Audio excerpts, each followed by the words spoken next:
আগুন বাড়িতে দেখি ওই সাপের মুখ দিয়ে। গায়ে কাটা দেবার মতোই ভয়ঙ্কর ঘটনা। আর বাপেরা গল্প করতো। অতি প্রাকৃত এ ঘটনার কেন্দ্রবিন্দু আর উঁচাই হয়েছিল একটি জঙ্গল ঘেরা ঢিবি ও একটি সাপ। ভিটের কাছে একটা সাপ ছিল। এ ঢিবিতেই সাপটি আসে যায়, ঘটাচ্ছে নানান রহস্যজনক ঘটনা। যেটা আছে একটা ওই সাইডে তবুও অধরা এ সাপ। এখান দিয়ে হাঁটে আর রূপ ধরে যেত। জঙ্গলের ঢিবিও অতি প্রাকৃততার প্রতীক হয়ে দাঁড়িয়ে আছে যুগ যুগ ধরে। গ্রামবাসী বলছেন এখানে যে একটি সাপ বারবার দেখা যায় তা সাপ নয়, জিন। সাপের রূপে এই ঢিবিতে বাস করছে যুগের পর যুগ ধরে। যা দেখতে পেলাম রীতিমতো অবাক হচ্ছে। চাঁপাইনবাবগঞ্জ জেলার পাইকোপাড়ার গ্রামে এ জঙ্গলময় ঢিবিতে একটি বিশেষ সাপের আসা যাওয়া গ্রামবাসী দেখেছেন। সাপটি স্বাভাবিক না, তাদের দাবি এটি জিন সাপ। সাপ ছিল একটা দাম, সাপটা দক্ষিণ দিকে বাড়ি। সাপ ছিল? বিরাট সাপ ছিল, আলা জ্বলিত, আগুন বাড়িতে দেখি ওই সাপের মুখ দিয়ে। তার নিঃশ্বাস খুবই উত্তপ্ত।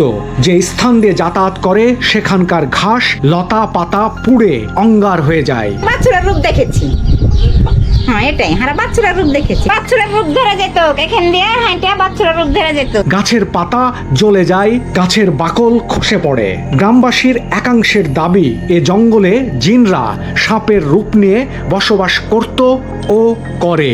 ভিটের কাছে একটা সাপ ছিল। যখন ওই বর্ষ শেষের দিকে ওই গাছটাতে লিচে ছাড়লে ওই গাছটা সম্পূর্ণ পাতাগুলো ঝলসে দিত। জঙ্গল দিয়ে ঢাকা এই দুর্বোধ্য স্থানে মাটি চাপা পড়ে আছে শত বছর পুরনো প্রাসাদ। গ্রামবাসীর দাবি শত বছর পুরনো রাজকীয় মসজিদ ছিল এখানে।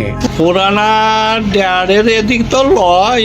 আর বাপেরা গল্প করতো। শুধু চাহে সাজিলে হে আসলো, থাক থাক হে থাক থাকে এমন সুন্দর হে আসলো। আর উঁচাই হয়েছিল, মেলাখান উঁচাই হয়েছিল। আর খুবই পছন্দ হে আসলো মসজিদ। আর তো পছন্দ সাজ হে আসলো। ভাইয়া চিড়ে সব কুনতে কে ইট লিলে কি লিলে। পরে ধ্বংস হয়ে পরিত্যক্ত হয়ে যায়, যার কারণে এই স্থানটি অব্যবহৃত থেকে যায়। আর তারপরে এই স্থানে বাসা বাঁধে অতি প্রাকৃত অশরীরী জিনরা। গ্রামবাসীর কাছে এই স্থানটি তাই ভয়ঙ্কর ও বিপদের। ঢিবিযুক্ত জঙ্গলের ভিতরটাও ভয়ঙ্কর। শত বছরের প্রাচীন ঘর মাটি চাপা পড়ে আছে। এখানকার প্রাসাদটি যে রাজকীয় ও শত বছর পুরনো তা ইট ও কাঠামো দেখলেই বোঝা যায়। জঙ্গলে পরিবেষ্টিত এই প্রাচীন স্থানটি প্রকৃতিগতভাবেই ভৌতিক হয়ে আছে।